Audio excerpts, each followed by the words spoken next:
I cannot for my soul remember how, when, or even precisely where, I first became acquainted with the Lady Ligeia. Long years have since elapsed, and my memory is feeble through much suffering.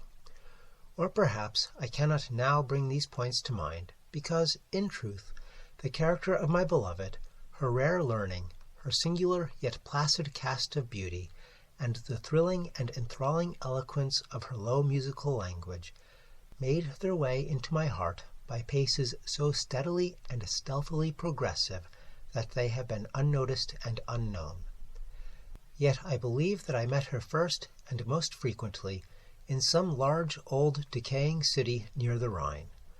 Of her family I have surely heard her speak. That it is of a remotely ancient date cannot be doubted. Ligeia, Ligeia, buried in studies of a nature more than all else adapted to deaden impressions of the outward world, it is by that sweet word alone, by Ligeia, that I bring before mine eyes in fancy the image of her who is no more. And now, while I write, a recollection flashes upon me that I have never known the paternal name of her who was my friend and my betrothed, and who became the partner of my studies, and finally the wife of my bosom. Was it a playful charge on the part of my Ligeia, or was it a test of my strength of affection that I should institute no inquiries upon this point, or was it rather a caprice of my own, a wildly romantic offering on the shrine of the most passionate devotion? I but indistinctly recall the fact itself. What wonder that I have utterly forgotten the circumstances which originated or attended it? And indeed, if ever that spirit, which is entitled romance, if ever she, the wane and the misty-winged Astaphet of idolatrous Egypt, presided, as they tell, over marriages ill-omened, then most surely she presided over mine. There is one dear topic, however, on which my memory fails me not. It is the person of Ligeia. In stature she was tall, somewhat slender, and in her latter days even emaciated. I would in vain attempt to portray the majesty, the quiet ease of her demeanor, or the incomprehensible lightness and elasticity of her footfall. She came and departed as a shadow. I was never made aware of her entrance into my closed study, save by the dear music of her low sweet voice, as she placed her marble hand upon my shoulder. In beauty of face no maiden ever equaled her. It was the radiance of an opium dream, and airy and spirit-lifting vision more wildly divine than the fantasies which hovered about the slumbering souls of the daughters of Delos. Yet her features were not of that regular mold which we have been falsely taught to worship in the classical labors of the heathen. There is no exquisite beauty, says Bacon, Lord Verulam, speaking truly of all the forms and genre of beauty, without some strangeness in the proportion. Yet although I saw that the features of Ligeia were not of a classic regularity, although I perceived that her loveliness was indeed exquisite, and felt that there was much of strangeness pervading it, yet I have tried in vain to detect the irregularity and to trace home my own perception of the strange. I examined the contour of the lofty pale forehead. It was faultless. How cold indeed that word when applied to a majesty so divine! The skin rivaling the purest ivory, the commanding extent and repose, the gentle prominence of the regions above the temples, and then the raven black, the glossy, the luxuriant, the naturally curling tresses, setting forth the full force of the Homeric epithet hyacinthine. I looked at the delicate outlines of the nose, and nowhere but in the graceful medallions of the Hebrews had I beheld a similar perfection. There were the same luxurious smoothness of surface, the same scarcely perceptible tendency to the aquiline, the same harmoniously curved nostrils speaking the free spirit. I regarded the sweet mouth. Here was indeed the triumph of all things heavenly, the magnificent turn of the short upper lip, the soft voluptuous slumber of the under, the dimples which sported, and the color which spoke, the teeth glancing back with a brilliancy almost startling, every ray of the holy light which fell upon them in her serene and placid, yet most exultingly radiant of all smiles. I scrutinized the formation of the chin, and here, too, I found the gentleness of breadth, the softness and the majesty, the fullness and the spirituality of the Greek, the contour which the god Apollo revealed but in a dream to Cleomenes, the son of the Athenian. And then I peered into the large eyes of Ligeia. For eyes we have no models in the remotely antique. It might have been, too, that in these eyes of my beloved lay the secret to which Lord Verulam alludes. They were, I must believe, far larger than the ordinary eyes of our own race. They were even fuller than the fullest of the gazelle eyes of the tribe of the valley of Nourjahad. Yet it was only at intervals, in moments of intense excitement, that this peculiarity became more than slightly noticeable in Ligeia. And at such moments was her beauty, in my heated fancy, thus it appeared perhaps, the beauty of beings either above or apart from the earth, the beauty of the fabulous houri of the Turk. The hue of the orbs was the most brilliant of black, and far over them hung jetty lashes of great length. The brows, slightly irregular in outline, had the same tint. The strangeness, however, which I found in the eyes was of a nature distinct from the formation or the color or the brilliancy of the features, and must, after all, be referred to the expression.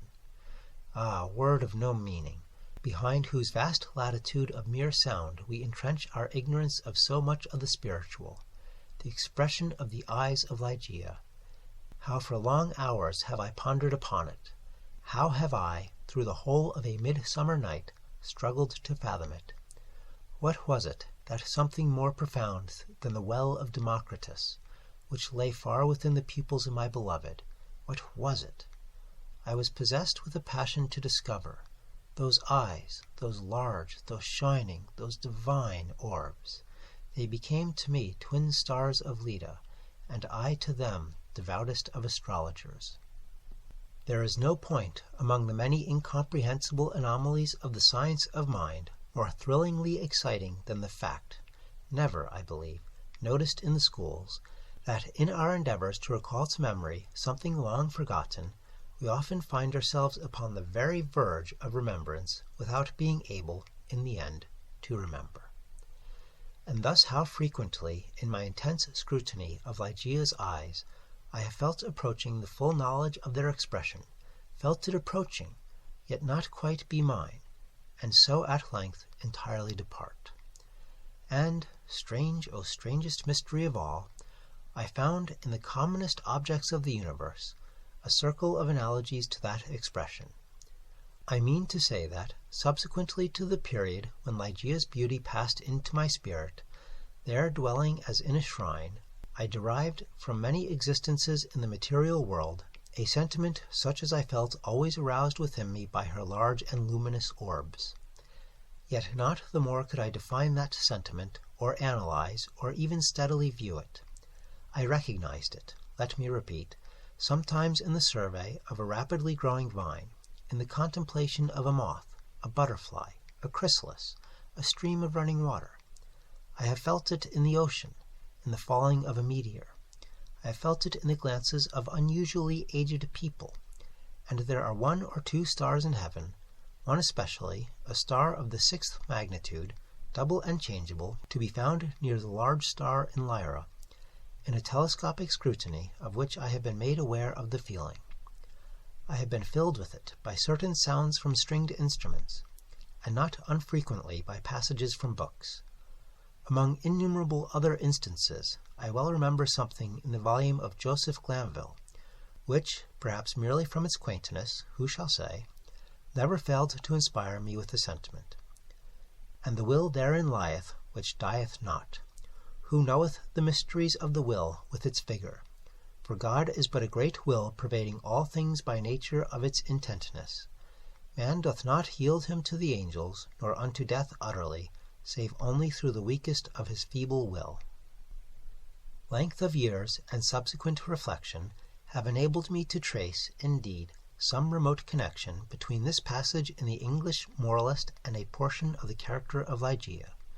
An intensity in thought, action, or speech was possibly, in her, a result, or at least an index, of that gigantic volition which, during our long intercourse, failed to give other and more immediate evidence of its existence.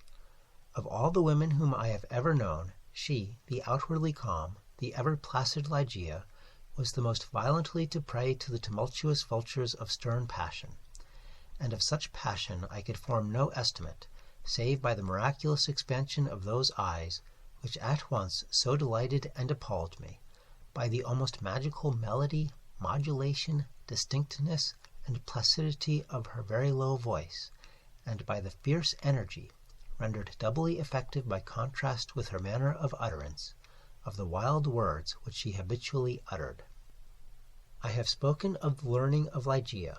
It was immense, such as I have never known in woman. In the classical tongues she was deeply proficient, and as far as my own acquaintance extended in regard to the modern dialects of Europe, I have never known her at fault. Indeed, upon any theme of the most admired, because simply the most abstruse of the boasted erudition of the Academy, have I ever found Ligeia at fault. How singularly, how thrillingly, this one point in the nature of my wife has forced itself, at this late period only, upon my attention. I said her knowledge was such as I have never known in woman, but where breathes the man who has traversed, and successfully, all the wide areas of moral, physical, and mathematical science?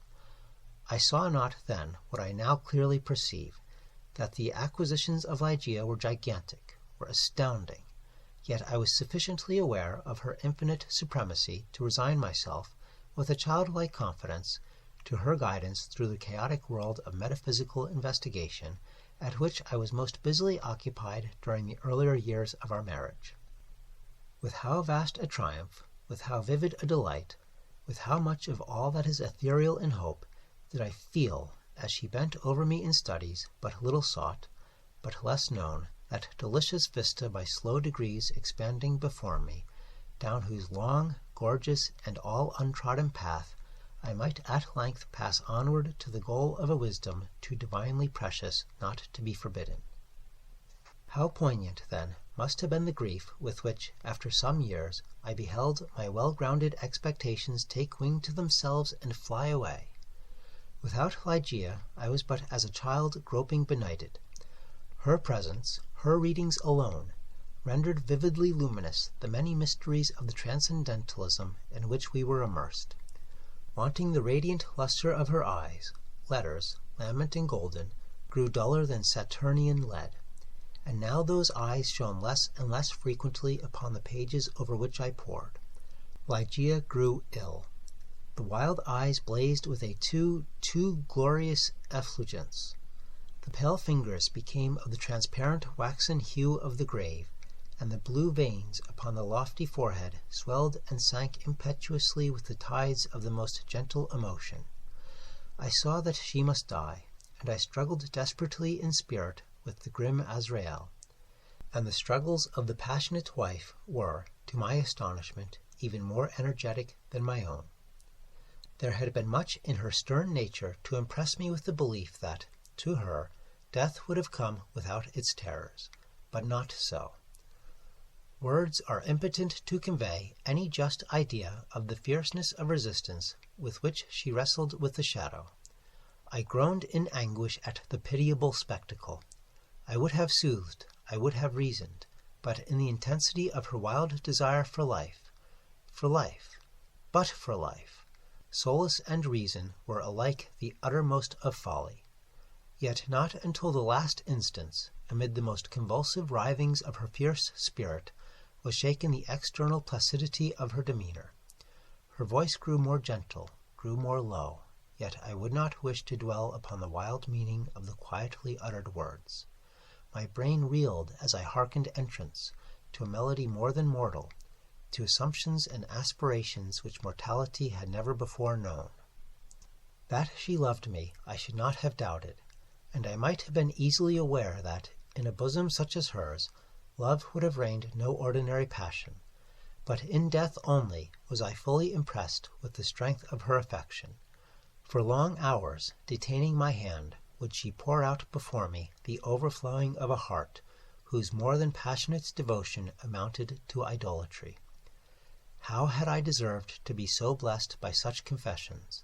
How had I deserved to be so cursed with the removal of my beloved in the hour of her making them? But upon this subject I cannot bear to dilate.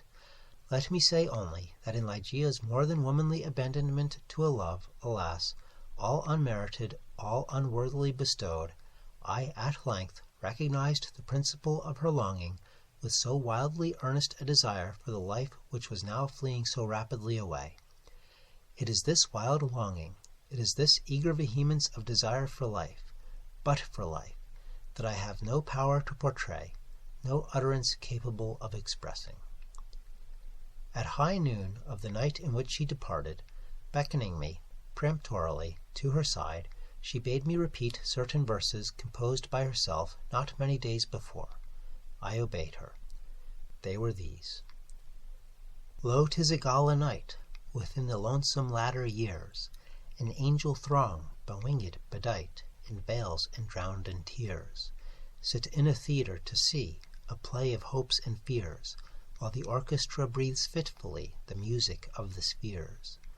Mimes in the form of God on high mutter and mumble low, and hither and thither fly, mere puppets they who come and go, at bidding of vast formless things that shift the scenery to and fro, flapping from out their condor wings invisible woe.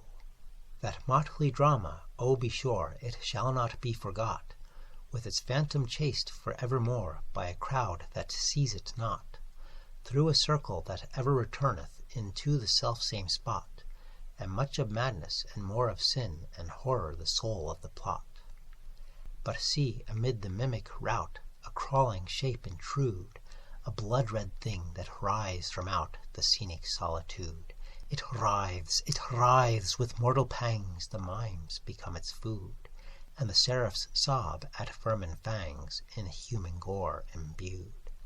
Out are the lights, out all, and over each quivering form a curtain, a funeral pall, comes down with the rush of a storm, and the angels all pallid and wan, uprising, unveiling, affirm that the play is the tragedy man, and its hero the conqueror worm.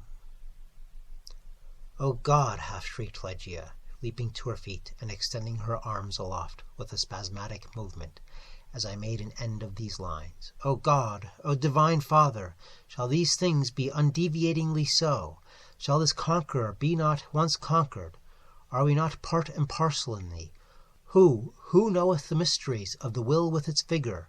Man doth not yield him to the angels, nor unto death utterly, save only through the weakness of his feeble will." And now, as if exhausted with emotion, she suffered her white arms to fall, and returned solemnly to her bed of death. And as she breathed her last sighs, there came mingled with them a low murmur from her lips. I bent to them my ear, and distinguished again the concluding words of the passage in Glanvill: "Man doth not yield him to the angels, nor unto death utterly, save only through the weakness of his feeble will." She died, and I, crushed into the very dust with sorrow, could no longer endure the lonely desolation of my dwelling in the dim and decaying city by the Rhine. I had no lack of what the world calls wealth. Ligeia had brought me far more, very far more, than ordinarily falls to the lot of mortals.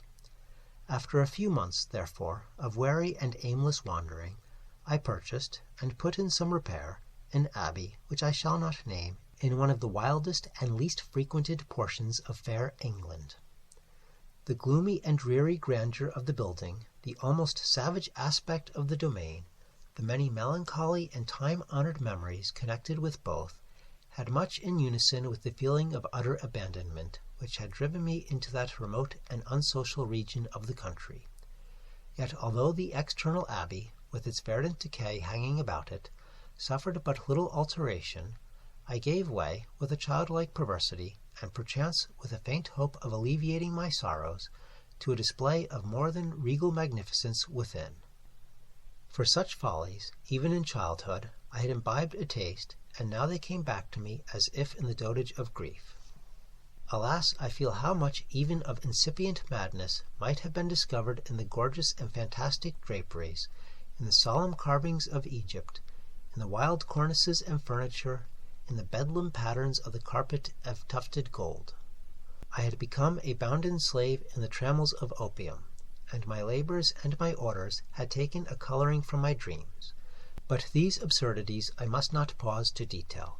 Let me speak only of that one chamber, ever accursed, whither in a moment of mental alienation I led from the altar as my bride, as the successor of the unforgotten Ligeia, the fair-haired and blue-eyed Lady Rowena Trevanion of Tremaine. There is no individual portion of the architecture and decoration of that bridal chamber which is not now visibly before me. Where were the souls of the haughty family of the bride when, through thirst of gold, they permitted to pass the threshold of an apartment so bedecked, a maiden and a daughter so beloved? I have said that I minutely remember the details of the chamber, yet I am sadly forgetful on topics of deep moment. And here there was no system, no keeping, in the fantastic display, to take hold upon the memory. The room lay in a high turret of the castellated abbey, was pentagonal in shape, and of capacious size. Occupying the whole southern face of the pentagon was the sole window, an immense sheet of unbroken glass from Venice, a single pane, and tinted of a leaden hue, so that the rays of either the sun or moon, passing through it, fell with a ghastly lustre on the objects within. Over the upper portion of this huge window extended the trellis-work of an aged vine, which clambered up the massy walls of the turret. The ceiling, of gloomy-looking oak, was excessively lofty, vaulted and elaborately fitted with the wildest and most grotesque specimens of a semi-Gothic, semi-Druidical device. From out of the most central recess of this melancholy vaulting depended by a single chain of gold with long links a huge censer of the same metal, Saracenic in pattern, and with many perforations so contrived that there writhed in and out of them, as if endued with a serpent vitality, a continual succession of party-colored fires. Some few ottomans and golden candelabra, of Eastern figure, were in various stations about, and there was the couch, too, the bridal couch, of an Indian model, and low, and sculptured of solid ebony, with a pall-like canopy above. In each of the angles of the chamber stood on end a gigantic sarcophagus of black granite, from the tombs of the kings over against Luxor, with their aged lids full of immemorial sculpture. But in the draping of the apartment lay, alas, the chief fantasy of all. The lofty walls, gigantic in height, even unproportionately so, were hung from summit to foot in vast folds with a heavy and massive-looking tapestry of a material which was found alike as a carpet on the floor, as a covering for the ottomans and the ebony, as a canopy for the bed, and as the gorgeous volutes of the curtains which partially shaded the window. The material was the richest cloth of gold. It was spotted all over, at irregular intervals, with arabesque figures about a foot in diameter, and wrought upon the cloth in patterns of the most jetty black. But these figures partook of the true character of the arabesque only when regarded from a single point of view. By a contrivance now common, and indeed traceable to a very remote period of antiquity, they are made changeable in aspect. To one entering the room they bore the appearance of simple monstrosities, but upon a further advance this appearance gradually departed, and step by step, as the visitor moved his station in the chamber, he saw himself surrounded by an endless succession of the ghastly forms which belong to the superstition of the Norman, or arise in the guilty slumbers of the monk. The phantasmagoric effect was vastly heightened by the artificial introduction of a strong continual current of wind behind the draperies, giving a hideous and uneasy animation to the whole. In halls such as these, in a bridal chamber such as this, I passed, with the Lady of Tremaine, the unhallowed hours of the first month of our marriage, passed them with but little disquietude. That my wife dreaded the fierce moodiness of my temper, that she shunned me and loved me but little, I could not help perceiving, but it gave me rather pleasure than otherwise. I loathed her with a hatred belonging more to demon than to man. My memory flew back, oh, with what intensity of regret, to Ligeia, the beloved, the august, the beautiful, the entombed. I revelled in recollections of her purity, of her wisdom, of her lofty, her ethereal nature, of her passionate, her idolatrous love. Now then did my spirit fully and freely burn with more than all the fires of her own. In the excitement of my opium dreams, for I was habitually fettered in the shackles of the drug, I would call aloud upon her name, during the silence of the night, or among the sheltered recesses of the glens by day, as if, through the wild eagerness, the solemn passion, the consuming ardor of my longing for the departed, I could restore her to the pathway she had abandoned. Ah, could it be forever upon the earth? About the commencement of the 2nd month of the marriage, the Lady Rowena was attacked with sudden illness, from which her recovery was slow. The fever which consumed her rendered her nights uneasy. In her perturbed state of half-slumber, she spoke of sounds and of motions, in and about the chamber of the turret, which I concluded had no origin save in the distemper of her fancy, or perhaps in the phantasmagoric influences of the chamber itself. She became at length convalescent, finally well. Yet but a brief period elapsed ere a second, more violent disorder again threw her upon a bed of suffering, and from this attack her frame, at all times feeble, never altogether recovered. Her illnesses were, after this epoch, of alarming character, and of more alarming recurrence, defying alike the knowledge and the great exertions of her physicians. With the increase of the chronic disease, which had thus apparently taken too sure hold upon her constitution to be eradicated by human means, I could not fail to observe a similar increase in the nervous irritation of her temperament, and her excitability by trivial causes of fear. She spoke again, and now more frequently and pertinaciously, of the sounds, of the slight sounds, and of the unusual motions among the tapestries, to which she had formerly alluded. One night, near the closing in of September, she pressed this distressing subject with more than usual emphasis upon my attention. She had just awakened from an unquiet slumber, and I had been watching, with feelings half of anxiety, half of vague terror, the workings of her emaciated countenance. I sat by the side of her ebony bed, upon one of the ottomans of India. She partly arose, and spoke in an earnest low whisper of sounds which she then heard, but which I could not hear, emotions which she then saw, but which I could not perceive. The wind was rushing hurriedly behind the tapestries, and I wished to show her, what, let me confess it, I could not all believe, that those almost inarticulate breathings, and those very gentle variations of the figures upon the wall, were but the natural effects of that customary rushing of the wind. But a deadly pallor, overspreading her face, had proved to me that my exertion to reassure her would be fruitless. She appeared to be fainting, and no attendants were within call. I remembered where was deposited a decanter of light wine, which had been ordered by her physicians, and hastened across the chamber to procure it. But as I stepped beneath the light of the censer, two circumstances of a startling nature attracted my attention.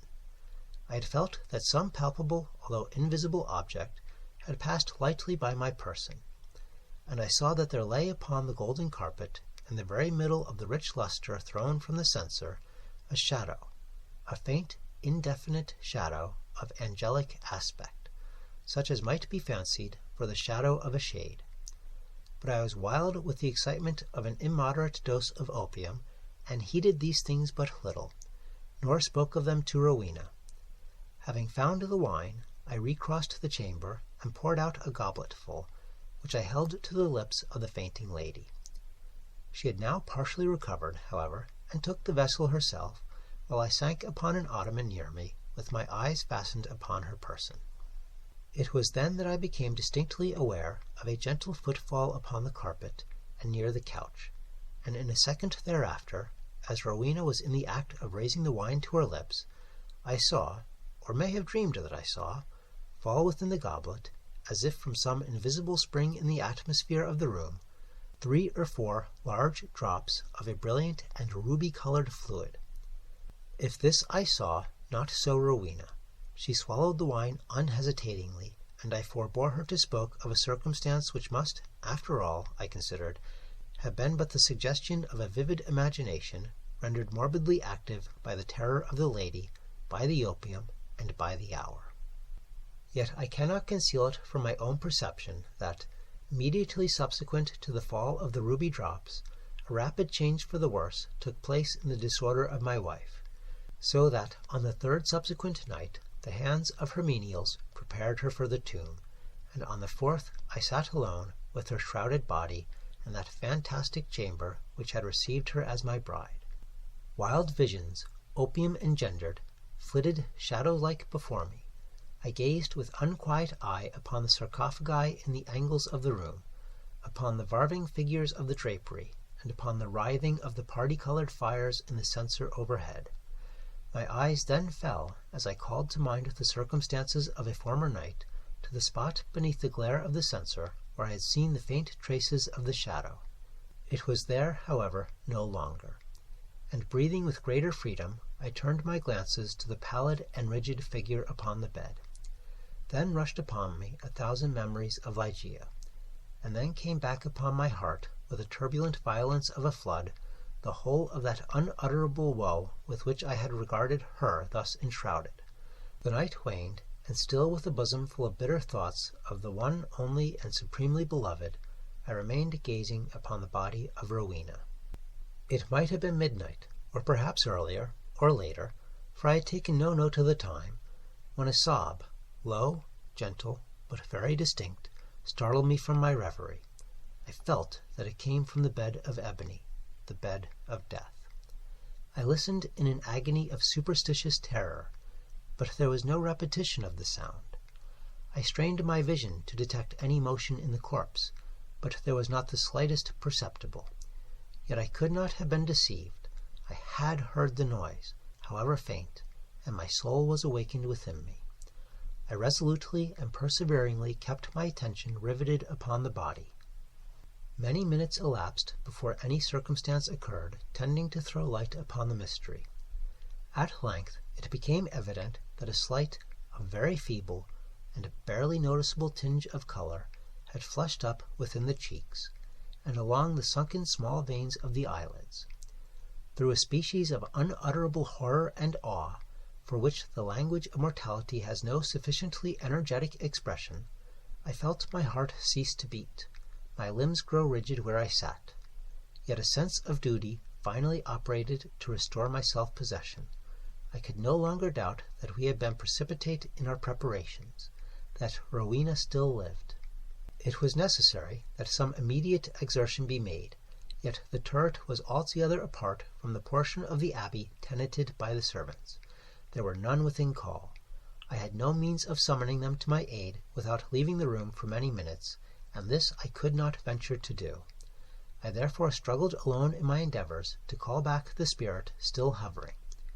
In a short period it was certain, however, that a relapse had taken place. The colour disappeared from both eyelid and cheek, leaving a wanness even more than that of marble, the lips become doubly shriveled and pinched up in a ghastly expression of death.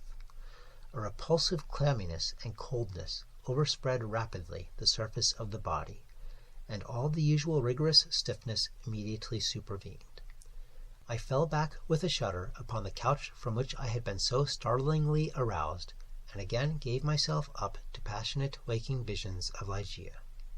An hour thus elapsed when, could it be possible, I was a second time aware of some vague sound issuing from the region of the bed. I listened, in extremity of horror. The sound came again. It was a sigh. Rushing to the corpse, I distinctly saw, a tremor upon the lips, and a minute afterward they relaxed, disclosing a bright line of the pearly teeth. Amazement now struggled in my bosom with the profound awe which had hitherto reigned there alone. I felt that my vision grew dim, that my reason wandered, and it was only by a violent effort that I at length succeeded in nerving myself to the task which duty thus once more had pointed out. There was now a partial growth upon the forehead and upon the cheek and throat. A perceptible warmth pervaded the whole frame. There was even a slight pulsation at the heart. The lady lived, and with redoubled ardor I betook myself to the task of restoration. I chafed and bathed the temples and the hands, and used every exertion which experience, and no little medical reading, could suggest. But in vain. Suddenly the color fled, the pulsation ceased, the lips resumed the expression of the dead, and in an instant afterward the whole body took upon itself the icy chillness, the livid hue, the intense rigidity, the sunken outline, and all the loathsome peculiarities of that which has been, for many days, a tenant of the tomb. And again I sunk into visions of Ligeia, and again, what marvel that I shudder while I write, again there reached my ears a low sob from the region of the ebony bed. But why shall I minutely detail the unspeakable horrors of that night? Why shall I pause to relate how, time after time, until near the period of the grey dawn, this hideous drama of revivification was repeated, how each terrific relapse was only into a sterner and apparently more irredeemable death, how each agony wore the aspect of a struggle with some invisible foe, and how each struggle was succeeded by I know not what of wild change in the personal appearance of the corpse. Let me hurry to a conclusion. The greater part of the fearful night had worn away, and she who had been dead once again stirred, and now more vigorously than hitherto, although arousing from a dissolution more appalling in its utter hopelessness than any. I had long ceased to struggle or to move, and remained sitting rigidly upon the ottoman, a helpless prey to a whirl of violent emotions, of which extreme awe was perhaps the least terrible, the least consuming. The corpse, I repeat, stirred, and now more vigorously than before.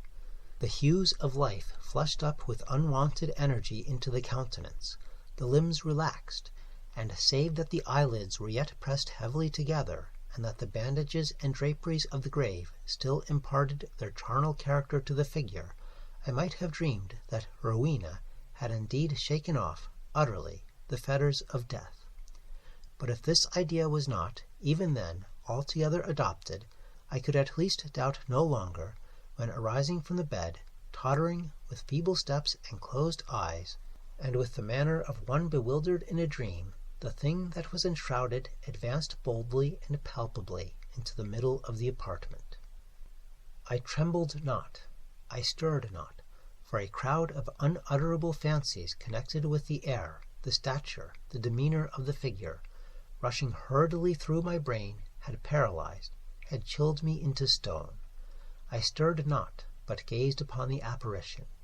There was a mad disorder in my thoughts, a tumult unappeasable. Could it indeed be the living Rowena who confronted me? Could it indeed be Rowena at all, the fair-haired, the blue-eyed Lady Rowena Trevanion of Tremaine? Why should I doubt it? The bandage lay heavily about the mouth, but then might it not be the mouth of the breathing Lady of Tremaine? And the cheeks, there were the roses as in her noon of life. Yes, these might indeed be the fair cheeks of the living Lady of Tremaine, and the chin, with its dimples, as in health, might it not be hers? But had she then grown taller since her malady? What inexpressible madness seized me with that thought? One bound, and I had reached her feet. Shrinking from my touch, she let fall from her head, unloosened, the ghastly cerements which had confined it, and there streamed forth, into the rushing atmosphere of the chamber, huge masses of long and dishevelled hair. It was blacker than the raven wings of midnight, and now slowly opened the eyes of the figure which stood before me. "Here then at least," I shrieked aloud, can I never be mistaken? These are the full and the black and the wild eyes of my lost love, of the Lady Ligeia.